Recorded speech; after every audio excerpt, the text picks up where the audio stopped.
Welcome to Deep Dive Dialogues, the podcast where robots explore human ideas. Brought to you by PsychAtWork Magazine, where we take curiosity and turn it into something worth sharing. Let's plug in, power up, and get started.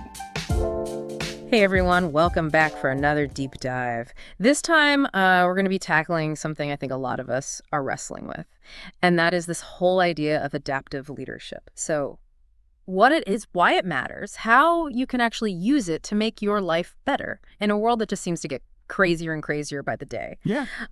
Our guide for this is an article by Cody Thomas Rounds. He's a clinical psychologist, but what's really interesting is he works with leaders who are facing like all the challenges that we're talking about right now. Yeah. I mean, it sounds like Rounds brings kind of a unique perspective to this then. You know, he's got that clinical side, but also like really working with people in the trenches, having to deal with this stuff. Yeah. So that could be really valuable for our listeners too, you know, folks who are trying to up their game in terms of leadership. Totally. And the article just jumps right in. Yeah. You know? First question, what is adaptive leadership?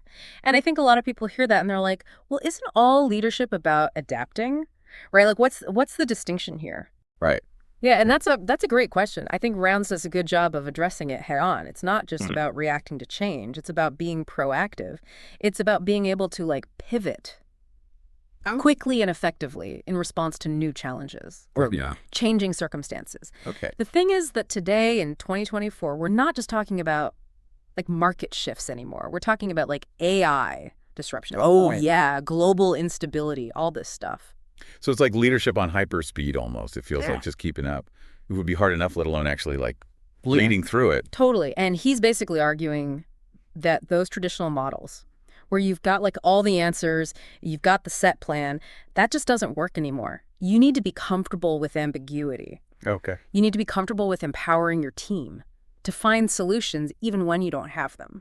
That makes sense. I mean, especially in a world that's changing so fast, you can't possibly have all the answers. Right. Right. Like he also talks about emotional intelligence or EI being crucial. And this is something I've always wondered about. Because isn't that just like being nice? Like, how does that actually help you lead? Right. So here's the thing. Like being nice is kind of surface level, right? Yeah. EI is about going deeper. Okay. It's about like reading a room, understanding those unspoken dynamics, and then using that to guide your actions. Okay.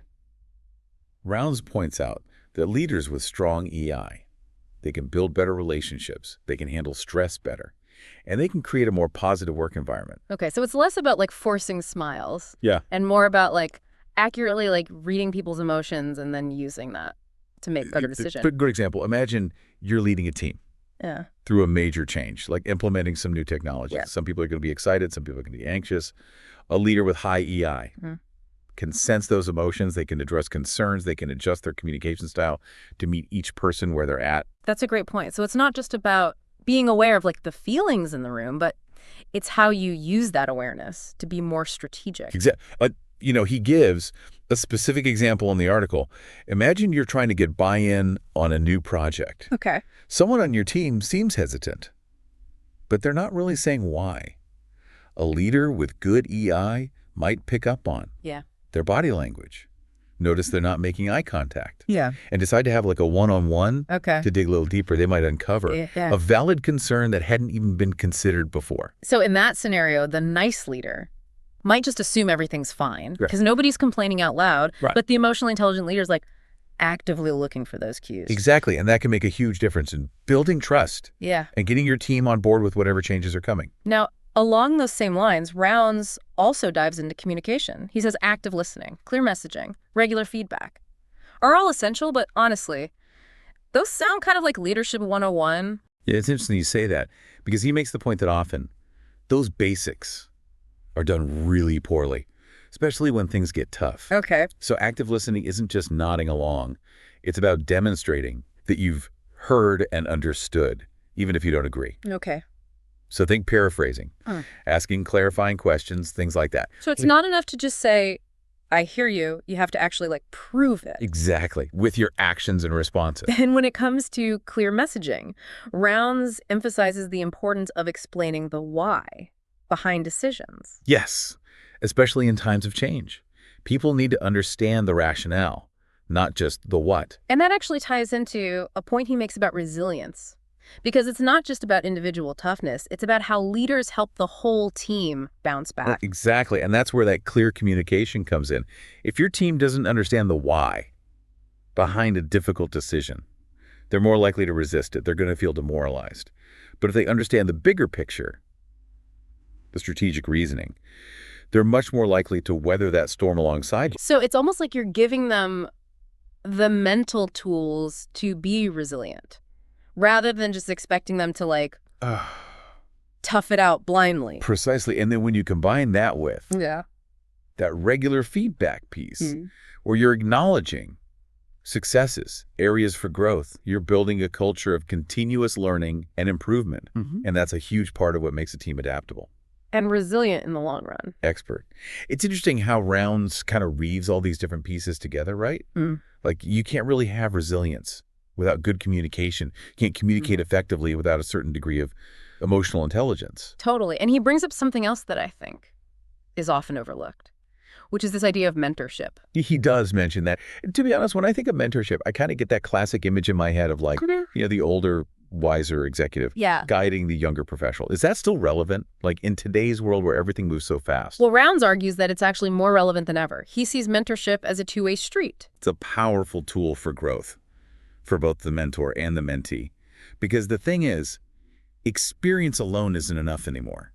Okay. You need people who can challenge your assumptions, who have different perspectives based on their own unique paths. So it's less about having all the answers and more about having the right questions, the right people to bounce those questions off of. Exactly. And finding the right mentor can be tough. It's not just about someone higher up on the ladder. It's about finding someone who you connect with, someone you trust to give you honest feedback, even when it's hard to hear. Okay, but how do you actually do that? Especially, like, if you're in a large organization, it's not like you can just walk up to the CEO and be like, hey, will you be my mentor? Right. But Rounds gives some practical advice on that. Okay. He suggests looking for people within your organization or even in your broader field who are doing the kind of work that you aspire to do. And then just reach out to them. Okay. Maybe start by asking for, like, a quick informational interview. See if there's a connection. See if they're open to sharing their insights. And what about on the flip side? Like, if you are in a position to be a mentor, what does Rounds suggest? He emphasizes active listening, really trying to understand the mentee's goals and challenges. It's not about giving them your answers. It's about helping them find their own solutions. He also talks about the importance of creating a safe space for honest feedback, both positive and constructive. So it's about empowering them to grow, not just telling them what to do. Precisely. And this whole idea of empowering others ties into another key theme that he explores, which is the importance of building a positive organizational culture. He does say that starts with inclusivity, respect, and accountability. But isn't that, like, the baseline for any decent workplace? Well, I think Rounds is going beyond just a decent workplace. Okay. He's talking about a culture that truly fosters adaptability and growth. Think about it. If you don't feel respected or valued for who you are you really going to be willing to speak up when you see a problem? Probably not. You're more likely to just, like, keep your head down and avoid conflict. Exactly. And so building this kind of culture isn't just about being nice. It's about creating an environment where people feel safe to take risks, to challenge the status quo, to contribute their unique perspectives. And Rounds argues that leaders play a crucial role in setting that tone. So it's not enough to just say, you value diversity and inclusion. You have to actually demonstrate it through your actions, the way you communicate, the way you make decisions. Exactly. And that goes back to emotional intelligence.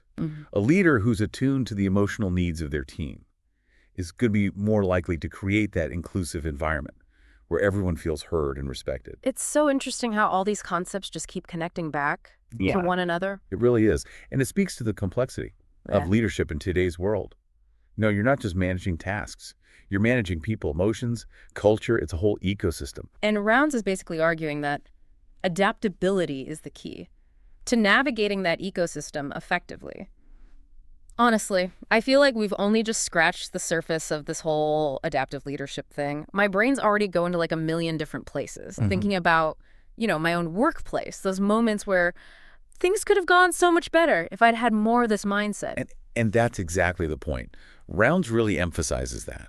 This isn't just for, like, CEOs or people with manager in their title. It's relevant to anyone who wants to be more effective. Okay. In a team, in their career, even their personal life. So you're saying even if I'm not the one, like calling the shots, making the decisions, these principles still apply? Absolutely. Think about it. How often have you been in a situation where you knew something wasn't working? Oh, yeah. But you were afraid to speak up? Or maybe you had a great idea, but you weren't sure how to get buy-in from the rest of the team? All the time. And it often comes down to like not feeling comfortable, taking that risk, rocking the boat, even if it's like for the good of the project. Exactly. And that's where those elements we've been talking about come in. That emotional intelligence to read the room, that clear communication to frame your ideas effectively, and then that resilient mindset to keep pushing, even when things get tough. So in a way, even if you're not the leader on paper, you can still kind of lead by example. Exactly. And Rounds argues that it's that kind of leadership from any level of an organization.